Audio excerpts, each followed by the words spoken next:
ఆంధ్రప్రదేశ్ రాష్ట్రంలో 2024 ఎన్నికలు ముగిసి ఫలితాలు వచ్చినా ఆ ఎన్నికల ప్రక్రియపై ఉన్న అనుమానాలు మాత్రం ఇంకా తగ్గడం లేదు. ప్రస్తుతం తాజాగా ప్రముఖ ఆర్థికవేత్త రాజకీయ విశ్లేషకులు డాక్టర్ పరకాల ప్రభాకర్ గారు విడుదల చేసిన గణాంకాలు ఇప్పుడు రాజకీయ వర్గాల్లో పెను తుఫాన్కు దారితీస్తున్నాయి. అసలు ఎన్నికల రోజు రాత్రి ఏం జరిగింది, అర్ధరాత్రి వేళ ఓట్ల వర్షం ఎలా కురిసింది, ఆయన లేవనెత్తిన సాంకేతిక ప్రశ్నలు ఇప్పుడు ఈ సంచలనంగా చక్కర్లు కొడుతున్నాయి.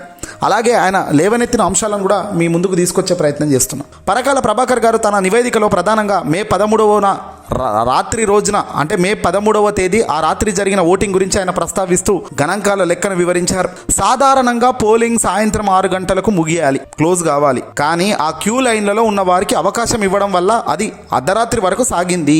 ఆయన లెక్కల ప్రకారం మే 13 రాత్రి 11:45 నుంచి మే 14 తెల్లవారుజామున 2 గంటల వరకు, అంటే ఈ మధ్య దాదాపుగా 135 నిమిషాల్లో, కేవలం 135 నిమిషాల్లో మొత్తం సుమారుగా 17,20,000 ఓట్లు పోలయ్యాయి.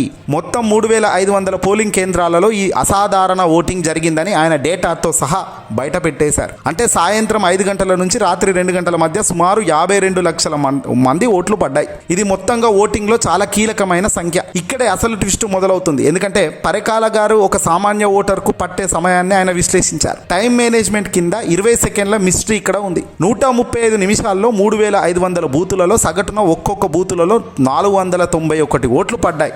అంటే నిమిషానికి సుమారు 3.6 ఓట్లు, అంటే ఒక నిమిషానికి 3.6 ఓట్లు పడ్డాయి.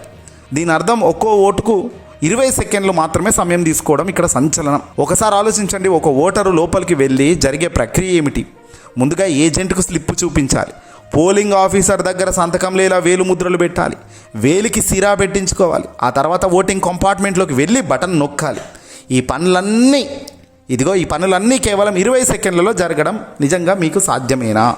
ఈ వీడియో వినే వాళ్ళకు కూడా ఆలోచించండి. 20 సెకండ్లలో ఇలా జరిగిందంటే నిజంగా ఇది నమ్మశక్యమైన ప్రశ్నేనా? లేదంటే పిల్లాడిని అడిగినా చెప్తాడు.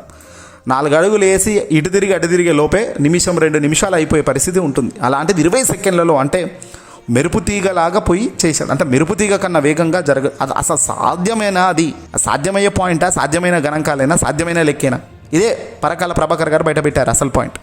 పరకాల గారు మరో కీలకమైన సాంకేతిక అంశాన్ని లేవనెత్తుకొచ్చారు. ఆంధ్రప్రదేశ్లో అసెంబ్లీ మరియు లోక్సభకు ఒకేసారి ఎన్నికలు జరిగాయి. ఒక ఓటర్ ఒక ఈవీఎంలలో బటన్ నొక్కిన తర్వాత ఆ యంత్రం మళ్ళీ సిద్ధం కావడానికి, అంటే ఒక ప్రాసెసింగ్, ఆ బీప్ సౌండ్ తర్వాత మళ్ళీ ఇంకో వాళ్లకు అది సెట్ కావడానికి దాదాపు సుమారుగా 7 సెకండ్ల సమయం పడుతుంది. అంటే 2 ఈవీఎంలు కాబట్టి కేవలం యంత్రాలు, అంటే మెషిన్లు ప్రాసెసింగ్కే 14 సెకండ్లు పడుతుంది సమయం. మరి అలాంటప్పుడు 20 సెకండ్లలో ఓటర్ ఈ పనులన్నీ చేసుకొని ఏకంగా మెషిన్స్లలో ఈ ఎంపీలకు ఓట్లేసి ఎమ్మెల్యేకు ఓట్లేసి బయటకు రావడానికి ఎంత సమయం పడుతుంది? మొత్తం ఉన్న 20 సెకండ్లలో 14 సెకండ్లు మిషన్ల ప్రాసెసింగ్లకే సమయం పోతే మిగిలింది 6 సెకండ్లే.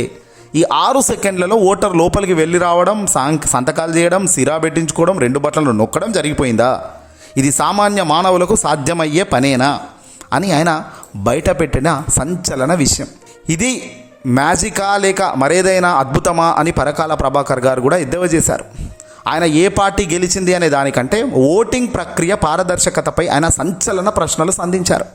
ఒక్కో ఓటు తేడా ఉన్నా అది ప్రజాస్వామ్యానికి ప్రమాదకరమే కదా అంటూ ఆయన హెచ్చరించారు. చివరిగా ఆయన ఒక ఆసక్తికరమైన ప్రతిపాదన చేశారు. ఢిల్లీలో ఏఐ సమ్మిట్ జరిగినట్టుగానే ఆంధ్రప్రదేశ్లో డెమోక్రసీ టూరిజం నిర్వహించాలని, ఆ 3,500 బూతులలో అర్ధరాత్రి 2 గంటలకు ఓటు వేసిన ఆ లాస్ట్ ఓటర్ ఎవరో ప్రపంచానికి చూపించాలని కోరారు. ఎన్నికల కమిషన్ ఈ గణాంకాలపై వివరణ ఇవ్వాల్సిన అవసరం ఎంతైనా ఉందని, ప్రజాస్వామ్యంలో ఓటు అత్యంత పవిత్రమైనదని, మరి పరకాల ప్రభాకర్ గారు లేవనెత్తిన ఈ అంశాలపై మీ అభిప్రాయం ఏందో ఖచ్చితంగా తెలియాలి. ఇక్కడ క్లియర్గా అర్థమవుతుంది ఏంటంటే, పెద్ద ఎత్తున పక్కా ప్లాన్తో జరిగిన ఒక మోసం కిందికి ఇది రాదా? ప్రజాక్షేత్రంలో ప్రజలకు తీర్పును బహిర్గతంగా ఇంత దారుణంగా ఆగం చేయడం కాదా? 6 సెకండ్లలో ఒక మనిషి వెళ్ళడం ఏంటి, ఆ మనిషి చేయాల్సిన కార్యక్రమాలు ఏమిటి? 20 సెకండ్ల సమయంలో ఆ మెషిన్లు అవి సెట్ కావడానికి, ఒక మనిషి ఓటేస్తే ఆ బీప్ సౌండ్ ఇచ్చి ఇంకో ఓటర్ వచ్చేదానికి అవి సెట్ కావడానికే 7 సెకండ్లు, అంటే ఒక్కొక్క దానికి 7 అంటే దాదాపు 14-15 సెకండ్లు అక్కడే పోతుంది. ఉన్న 5-6 సెకండ్లలో ఈ మనిషి వెళ్ళడం, ఇదంతా జరిగే పనేనా? ఎంత దారుణం! కాకపోతే జరగాల్సిన నష్టం జరిగింది. ఆంధ్రప్రదేశ్లో పెద్ద ఎత్తున ఏదో జరిగింది అనే దానికి ఇదిగో పరకాల ప్రభాకర్ గారు అర్ధరాత్రి పోలింగ్ బయటపెట్టిన అంశాలు వెలుగులోకి తెస్తున్న అనేక అంశాలు ఇవి. ఇదే కాదు, అనేక సందర్భాల్లో వైసీపీ కూడా దీనిపై అనేక ప్రశ్నలు సంధించింది. పోలింగ్కి సంబంధించిన జరిగిన అన్యాయాన్ని ఎమ్మెల్యేలు కేసులు పెట్టారు. అయితే ఆ కేసులను వాపస్ తీసుకోండి, మీ డబ్బులు మీరు కట్టిన ఫైన్ డబ్బులు కూడా మీకు వాపస్ ఇస్తామని ఎన్నికల కమిషన్ పెద్దలు సంప్రదించారు.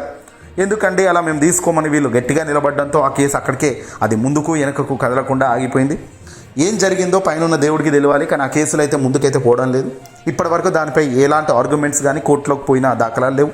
అంటే చూస్తూ 2 సంవత్సరాలు అయిపోయింది, చూస్తూ మరొక సంవత్సరంన్నర అయిపోయిందంటే మళ్ళీ వచ్చే ఎన్నికల గురించే పోరాటం ఎక్కువైపోతుంది తప్ప గడిచిన ఎన్నికల గురించి ఎవరు పట్టించుకోరు అనేది సర్వసాధారణంగా మనకు అర్థమయ్యే పరిస్థితి. ఏదేమైనా నష్టం అయితే జరిగింది. అది ఏ పార్టీకి నష్టం జరిగింది, ఎవరు గెలిచారు, ఎవరు అన్యాయంగా అయ్యారు అనేది నిజంగా కాలమే సమాధానం రాబోయే కాలంలో చెప్పాల్సిన అవసరం ఉంది. ఎందుకంటే ఇవన్నీ కూడా ఒక మనిషి తలుచుకుంటే గెలిచే పనులు కాదు, ఒక వ్యవస్థలు అన్నీ ఒక్కటే చేసిన పనులుగా కనబడుతున్న తరుణం. ఎందుకంటే వీటిని ఆన్సర్ చేయాల్సిన ఎన్నికల కమిషన్ ఆన్సర్ చేయకపోవడం, ఇప్పటి వరకు కూడా దీనిపై స్పష్టత ఇవ్వకపోవడం, ఇచ్చిన స్పష్టతలో క్లారిటీ లేకపోవడం, పైన వీవీప్యాట్లో ఉన్న స్లిప్లను కాల్చిపారేయడం, 45 రోజులు ఉండాల్సిన అవి 10 రోజులకు కూడా కాకముందే కాల్చిపారేయమని పైనుంచి ఆదేశాలు, ప్రత్యేక ఆదేశాలు ఇవ్వడం, స్పెషల్ ఆదేశాలతో వాళ్ళు పేపర్లను వీవీప్యాట్ స్లిప్లను ఎందుకు కాల్చేశారు, 10 రోజులు కాకముందే కాల్చిపారేశారు, 45 రోజులు నిల్వ ఉంచాల్సిన డేటా లేకుండా చేశారు. ఒక సిస్టమేటిక్ కరెక్షన్గా ఇదంతా జరిగిందనేది ఇవన్నీ చూస్తుంటే అర్థమవుతుంది. ఈ వీడియోని అసలు లైక్ కొట్టి షేర్ చేయండి, ఖచ్చితంగా మీ అభిప్రాయాన్ని తెలియపరచండి.